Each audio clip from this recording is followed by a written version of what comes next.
Very good morning to all. The topic for today's lecture is definition, meaning, and scope of public servant.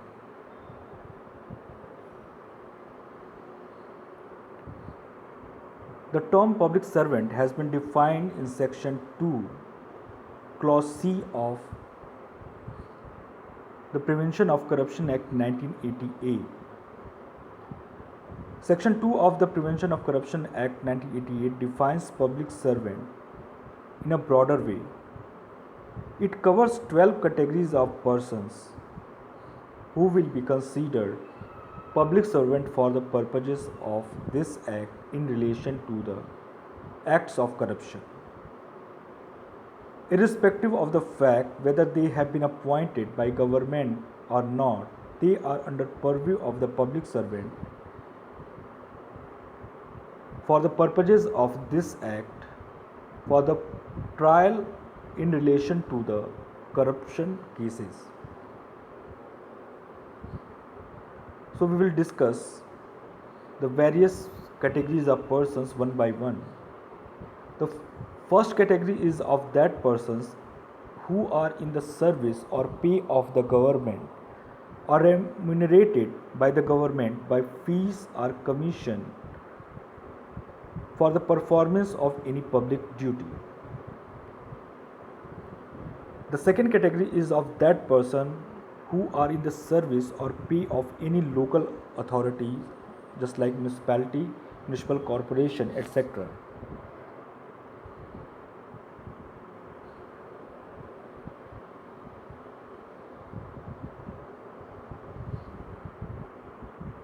Under third category, any person in the service or pay of a corporation established by or under a central, provincial or state act or an authority or a body owned or controlled or aided by the government or a government company as defined in section 617 of the Companies Act 1956 will be covered for the purposes of this act. The fourth category is related to any judge, including any person empowered by law to discharge, whether by himself or as a member of any body of persons, any adjudicatory function. So any person who is empowered to adjudicate on any subject and who is performing any judicial function will be considered as a public servant for the purposes of Section 2 of the Prevention of Corruption Act 1988. The next category is of the persons who are authorized by a court of justice to perform any duty in connection with the administration of justice, including a liquidator, receiver, or commissioner appointed by such courts. So any person who has been appointed by such court as a liquidator, receiver, or commissioner to perform some judicial functions will also be covered under the purview of public servant for the purposes of this act. Under the next category, any arbitrator or other person to whom any cause, any case or matter has been referred for decision or report by a court of justice or by a competent public authority will come under the category of public servant. Next, any person who holds an office by virtue of which he is empowered to prepare, publish, maintain, or revise an electoral roll or to conduct an election or part of an election. So the members of Election Commission of India or State Election Commission will also be considered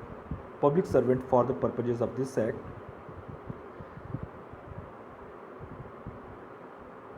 Apart from that, any person who holds an office by virtue of which he is authorized or required to perform any public duty. So any public official who is authorized or required to perform any public function will be considered public servant for the purposes of this Act. Under the next category, any person who is the president, secretary, or other office bearer of a registered cooperative society engaged in agriculture, industry, trade, or banking, receiving or having received any financial aid from the central government or a state government or from any corporation established by or under a central, provincial, or state act, or any authority or body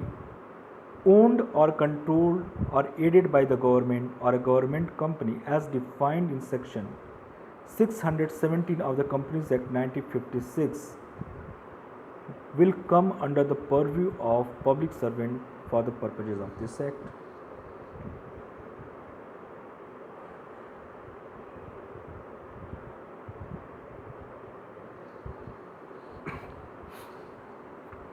The next category is of those persons who is a chairman, member, or employee of any service commission or board by whatever name called, or a member of any selection committee appointed by such commission or board for the conduct of any examination or making any selection on behalf of such commission or board.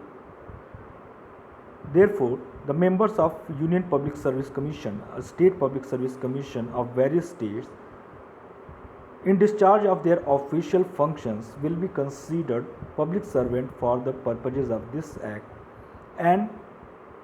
if any act of corruption is going to be done by those members, the trial of those persons will be under the provisions of Prevention of Corruption Act, as they will be considered public servant for the purposes of this Act. Also, any person who is a vice chancellor or a member of any governing body, professor, reader, lecturer, or any other teacher or employee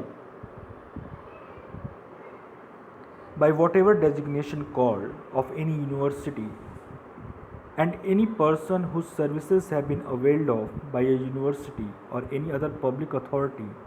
in connection with holding or conducting examination will also come under the category of public servant according to the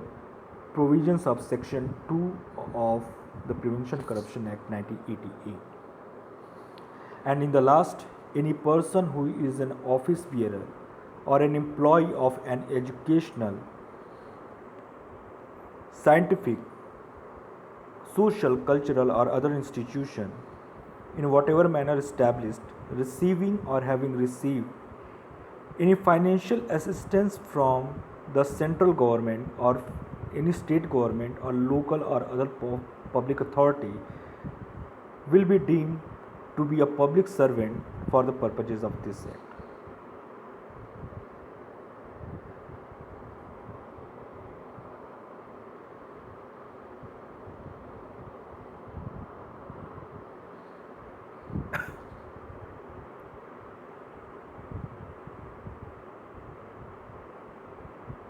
So, in a summarized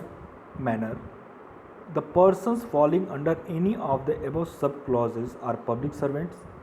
whether appointed by the government or not. Wherever the words public servant occur, they shall be understood of every person who is in actual possession of the situation of a public servant, whatever legal defect there may be in his right to hold that situation.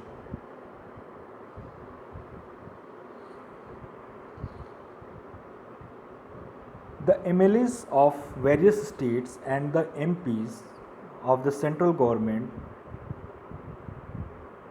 will also be considered public servant for the purposes of this Act. In the case of Habibullah Khan versus State of Odisha, in the year 1993, the Odisha High Court held that an MLA is not a public servant under section 21 of the Indian Penal Code, but he comes within the purview of sub-clause 8 of clause C of section 2 of the 1988 Prevention of Corruption Act 1988. as an MLA holds an office and performs public duty. In the appeal, the Supreme Court proceeded assuming that MLA is a public servant. The Supreme Court also in the appeal upholded the judgment of the Odisha High Court and regarded the position of MLA and MPs as a public servant under the provisions of Section 2 of the Prevention of Corruption Act 1988. In a later decision in the case of P.V. Narasimha Rao versus State, in the year 1998, a five-judge bench of the Apex Court laid down that a member of Parliament holds an office and by virtue of such office, he is required or authorized to perform duties, and such duties are in the nature of public duties. Therefore, an MP would fall within the ambit of Section 2, subclause 8 of Clause C of the Prevention of Corruption Act 1988,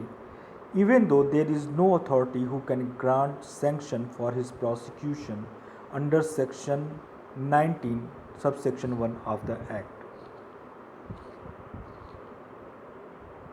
According to the Apex Court, sanction is not necessary for the court to take cognizance of the offences, and the prosecuting agency shall, before filing a charge sheet for offences punishable under sections 7, 10, 11, 13 and 15 of the Act against an MP in a criminal court, obtain the permission of the chairman of the Rajya Sabha or Speaker of the Lok Sabha as the case may be.